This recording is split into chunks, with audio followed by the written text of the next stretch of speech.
1:20 पे Trident committed था और ट्राइडेंट शुरू हो चुका है। आज हमारे पास में वन लाइनर्स हैं, छोटे छोटे कुछ जो वन लाइनर्स मिस हो जाते हैं। डायरेक्ट ऑब्जेक्टिव क्वेश्चंस उसमें से कई बार देख लिए जाते हैं, तो आज हम वन लाइनर्स कवर करेंगे। जो सिंपल स्ट्रेट फैक्ट्स आपको याद रखने हैं कि ये चीज किससे रिलेवेंट है और क्यों, बस। ये जो बिट्स हैं ये धीरे धीरे हम ट्राइडेंट में अब इंक्लूड करने लग जाएंगे along with the long topics as well.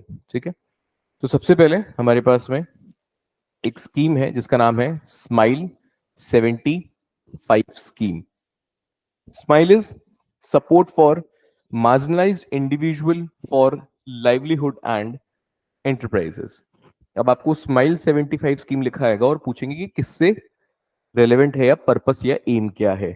तो म्यूनिसिपल कॉरपोरेशन एक इनिशिएटिव लेगी जहां पे वो रिहैबिलिटेट करेगी उन लोगों को जो बेगिंग में इन्वॉल्व है। इसीलिए बोला गया यहाँ पे फॉर लाइवलीहुड किसका, मार्जिनलाइज्ड का, एंड वो भी जो बेगिंग में इन्वॉल्व है। किस मिनिस्ट्री के अंडर में है स्कीम, कोई भी स्कीम की अगर बात करें तो हमेशा उसकी एम और उसका मिनिस्ट्री हमेशा याद रखें कि किस मिनिस्ट्री की स्कीम है। अलोंग विद दैट अगर फंडिंग पैटर्न याद रह जाए तो और भी अच्छा है कि एटलीस्ट सेंट्रली स्पॉन्सर्ड स्कीम है या सेंट्रल सेक्टर स्कीम है। ठीक है, now smile also include some sub schemes जैसे कि comprehensive rehabilitation of person engaged in the act of begging. जो पहले था अब इसको सबमर्ज करके ये पूरी स्कीम बना दी गई है। तो स्माइल 75 याद रहेगा फॉर द बेगर्स, जो इस वक्त डेटा 2011 का सेंसस डेटा कहता है कि 4 लाख बेगर्स हैं। और सबसे ज्यादा कहां पर है हमारे पास में बेगर्स, ये डेटा थोड़ा पुराना है, सेंसस डेटा का थोड़ा वेट कर लेना चाहिए था। नाउ रुद्रगिरी हिललॉक के बारे में पढ़ेंगे। इससे पहले हमने हिललॉक गिबन के बारे में पढ़ा था, अब रुद्रगिरी हिललॉक के बारे में पढ़ेंगे।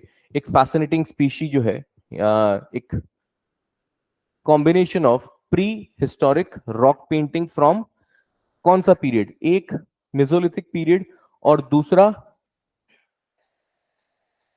दे were discovered in रुद्रगिरी hill lock. ठीक है, अब रुद्रगिरी की आप थोड़ी सी लोकेशन जरूर देखिएगा मैप पे, एक बार गूगल करके इसको मैप पे जरूर देखो। कोई भी चीज प्लेस आती है तो उसको एक बार गूगल पे देखो और उसको जूम करके देख लो भले कि ये कहां पे लोकेटेड है। पिक्टोग्राफिक मेमोरी अगर स्ट्रांग रहेगी तो ठीक रहेगा। Now this hill lock is in Andhra Pradesh and includes 5 naturally formed rock shelters. पहला हम बात करते हैं Ganapati Deva Maharaj, the founder of Mupavaran temple and a prominent figure of Kakatiya dynasty, patronized the rich ancient mural heritage at Rudragiri. एक नाम यहां से याद रहेगा। दूसरा, Kakatiya era painting displays scenes from epics of, अब यहां पे आपको महाभारत लिख देगा, या हो सकता है जैनिज्म के बारे में बोल दे, या हो सकता है बुद्धिज्म लिख दे, जातका स्टोरीज का नाम लिख दे। तो आपको याद रखना है कि जो ककाटिया एरा की पेंटिंग्स हैं उसमें मोस्टली यहाँ पे किसके बारे में है। अब आपसे ये नहीं पूछने जाएंगे कि उसमें बाली या सुग्रीव या हनुमान जी का क्या डिपिक्शन है। थीम याद रखनी है आपको, एंड थीम इज रामायण। थोड़ा सा ककाटिया डायनेस्टी के बारे में भी हम देखते हैं। ककाटिया डायनेस्टी वरांगल में, मतलब करेंटली तेलंगाना, और इसका आपको देखा होगा इरिगेशन सिस्टम भी काफी इसका बहुत फेमस है ककाटिया डायनेस्टी का। डैम्स और irrigation system, it ruled between 1083 AD to 1323 AD in the areas of Varangal that is called as Telangana. The construction of network of tanks for irrigation, ये irrigation system जो था ये इसके लिए बेहतरीन फेमस थे। जो इन्होंने जिस तरह से इस चीज को डेवलप कर रखा था तो इसके लिए इनकी एग्रीकल्चर प्रोस्पेरिटी भी जबरदस्त थी। Now Kakatiya followed Trikuta model. What is Trikuta model? Trikuta model is constructed for Shiva, Vishnu and Surya in a triangular way. Temple construction में त्रिकुटा मॉडल फॉलो करते थे ये, शिवा, विष्णु एंड, ठीक है, this model is called as Trikuta model, और ये टेम्पल आर्किटेक्चर में जो है यूज करते थे। ये ऑफ कोर्स आपके पास में बेस्ट स्पेसिमेन जो है वो ये टेम्पल है जिसका नाम क्या है, रमप्पा टेम्पल।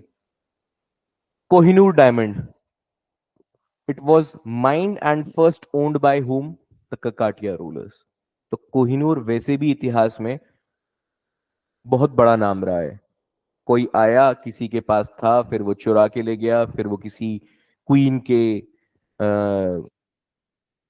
क्राउन पे लग गया, है ना। तो कोहिनूर वैसे भी बड़ा ही इंपॉर्टेंट नाम रहा है। तो कोहिनूर पहली बार कहां माइंड हुआ था, एंड फर्स्ट ओन्ड बाय हुम।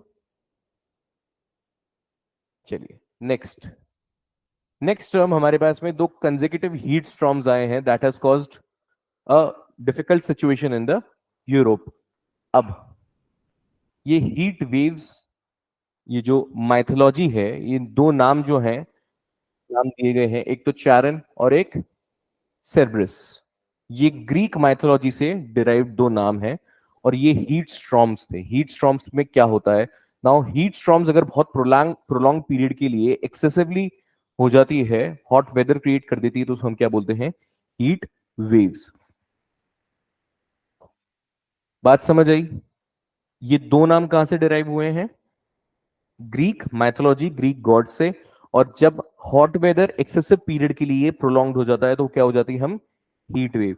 Now there are some criterias which has been defined by IMD in India. जब हम बोलते हैं कि हीट वेव्स आ गई है, पहली चीज क्या है कि मैक्सिमम टेम्परेचर किसी भी जगह का एटलीस्ट 40 डिग्री सेल्सियस या उससे ज्यादा होना चाहिए फॉर द प्लेन रीजन, और एटलीस्ट 30 डिग्री सेल्सियस या उससे ज्यादा होना चाहिए हिली रीजन पे।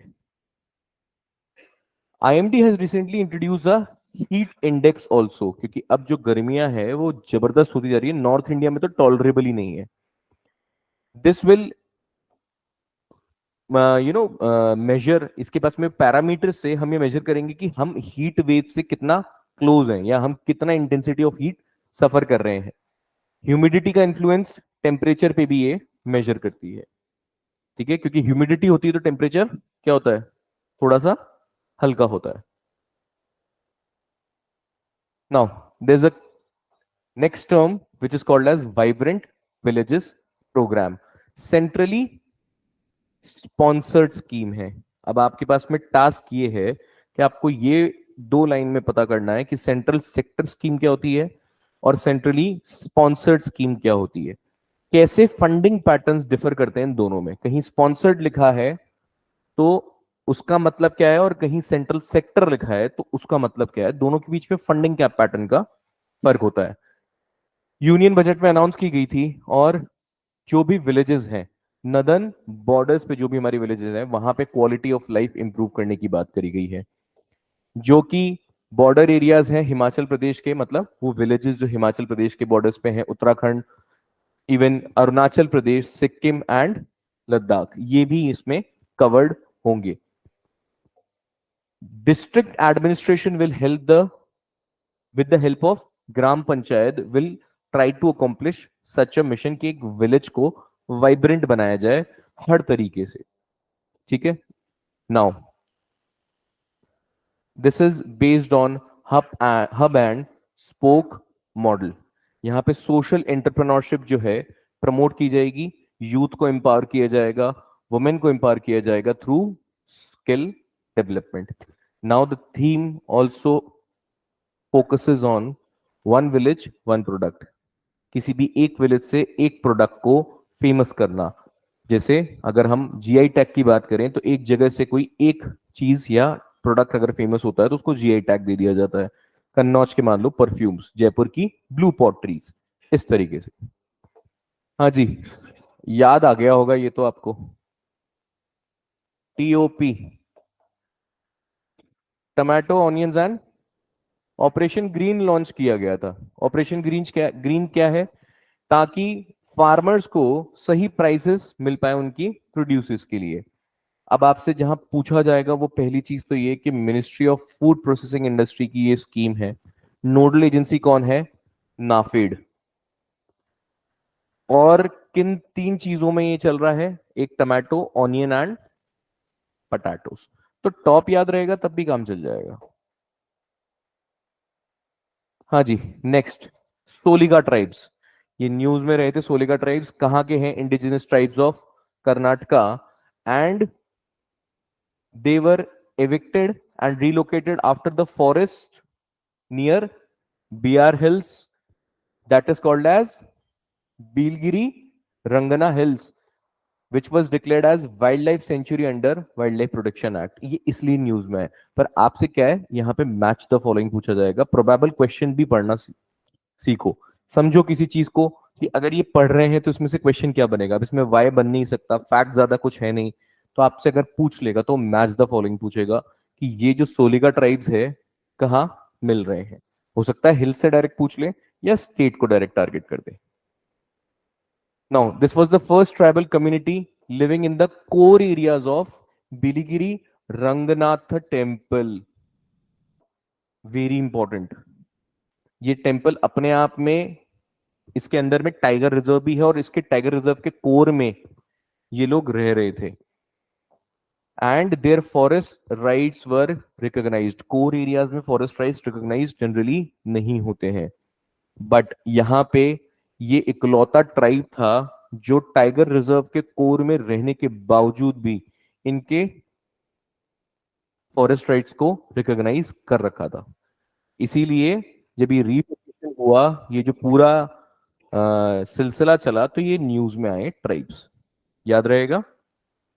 Now the Soligas are also called as the children's of bamboo.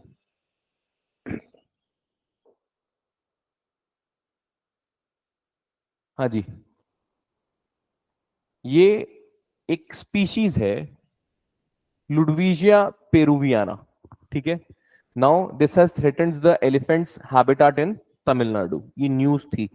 अब ये क्या है? Basically it is native to, its a willow. ठीक है, point number one. And it is native to Central and South America. An aquatic plant which was introduced as an ornamental species is becoming a invasive weed in the areas of Tamil Nadu, which is causing ecological disruption in various areas of the world as well. हमारे यहाँ पे ये क्यों threat बन गया? क्योंकि ये elephant habitats के अंदर में जो तमिलनाडु में है वहां पे एंटर कर गया। So point number one, its a species and aquatic plant species native to whom, तो इसका मतलब ये इन्वेजिव स्पीशी हुआ। और दूसरा नाम थोड़ा सा इसका याद रख लेना। हाँ जी, इन्वेजिव एलियन स्पीशी। ये आपको पता ही है इन्वेजिव एलियन स्पीशी क्या होता है। नाम से समझो, इन्वेजिव मतलब इंडिजीनियस नहीं है, एलियन मतलब उस एनवायरनमेंट का नहीं है, और स्पीशी तो स्पीशी है ही सी। तो ऐसा कोई भी स्पीशी जो हमारी टेरिटरी का नहीं है और वो इन्वेड कर रहा है, तो वो आके इकोलॉजिकल डिस्टर्बेंसेस क्रिएट करेगा, इंडिजिनस स्पीशीज के लिए हार्मफुल होगा, इकोसिस्टम को डिस्टर्ब करेगा, और हो सकता है कि इकोलॉजिकल डिस्ट्रीब्यूशन या इकोलॉजिकल बैलेंस जो है वो खराब हो जाए। ये उसी का ही आपका एक एग्जाम्पल है। ठीक है। Now the reports also have revealed there are 37,000 alien species introduced by due to human activities. अभी रिसेंटली कल ही एक न्यूज आई है जिसमें साइंटिस्ट हैज वार्न कि जो आर्कटिक की मेल्टिंग हो रही है, सो उस ग्लेशियर्स के नीचे ज़ॉम्बी वायरस जो छुपा हुआ है वो अगर पानी में मिल गया तो एक बहुत बड़ा कैटास्ट्रॉफ हो सकता है जो कोविड-19 से शायद 100 टाइम्स ज्यादा होगा। Now black rat is regarded as the world's worst invasive species by, अब आईयूसीएन बोल रहा है तो हमारे लिए इंपॉर्टेंट है। अगर कोई और बोल रहा होता तो हमको उससे बहुत ज्यादा कोई मतलब नहीं होता, बट आईयूसीएन ने बोला है कि वर्ल्ड का वर्स्ट रिकॉग्नाइज्ड या डेजिग्नेटेड इन्वेजिव स्पीशी कौन सा है? Black rat. वाटर हाइसिंथ इसको बोलते हैं टेरर ऑफ बंगाल भी। Now water hyacinth ranks amongst the most widespread invasive species on land. ये बहुत फेमस इन्वेजिव स्पीशीज है। हो सकता है आपको नाम दे दिया जाए, बोला जाए कि ये कौन से स्पीशीज है, ये क्या है या कहाँ पाए जाते हैं। ठीक है, तो याद रहेगा water hyacinth and black rat. हाँ जी, क्यों इन्वेजिव स्पीशीज बढ़ रहे हैं? देखो, कोरोना क्यों बढ़ा था? ट्रेड और ट्रेवल्स की वजह से। लोग इन्वेजिव ही तो थे। वुहान से बाहर निकल के कैसे पूरी दुनिया में पहुंचा? क्योंकि चाइनीज कहीं रुकते ही नहीं है जाने से।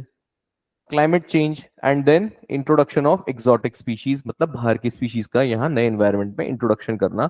ये एक्सपेरिमेंटल तौर पे साइंटिस्ट जो है, एक्सपेरिमेंटल ये साइंटिस्ट कम्युनिटी जो है ये करती रहती है। इस वजह से इकोसिस्टम काफी डिस्टर्ब भी हो जाता है। Now there are some programmes which are relevant to invasive species.